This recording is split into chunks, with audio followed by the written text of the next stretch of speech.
Chris Evans halted his live broadcast on The Breakfast Show to share the devastating news his longtime friend Eddie Jordan had died aged 76.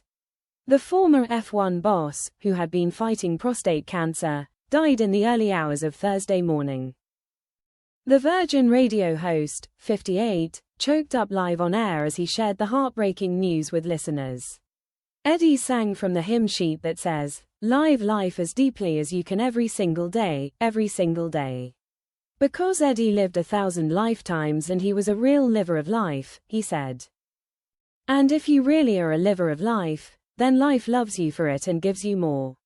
And if you live like that on the daily 24/7, 365 days a year, then you have no regrets as far as that aspect of the opportunity of being a human is concerned. And Eddie left nothing on the pitch, or should I say track. Chris noticeably began to fight back tears as he finished. Eddie never left anything on the pitch, or should I say the racetrack. Chris also opened up about working with Eddie in the past, revealing that he couldn't have been more supportive than he was whenever we asked him to do anything.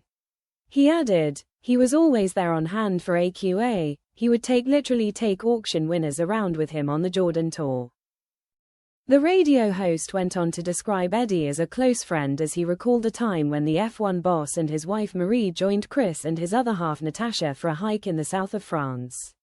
It was during this trip the broadcaster realized he was unfit as he struggled to keep up with Eddie.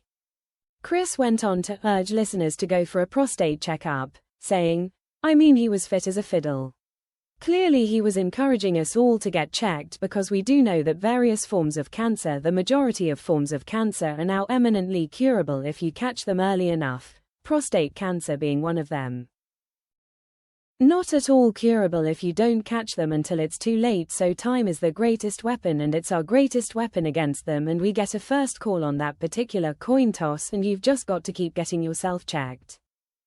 He added, 76 too young, too young, too young, too young, too young for anyone. Eddie is best known as the flamboyant former Formula One team owner and television pundit. A statement from his family said, "It is with profound sadness that we announce the passing of Eddie Jordan OBE, the ex-Formula One team owner, TV pundit and entrepreneur. He passed away peacefully with family by his side in Cape Town in the early hours of the 20th of March 2025.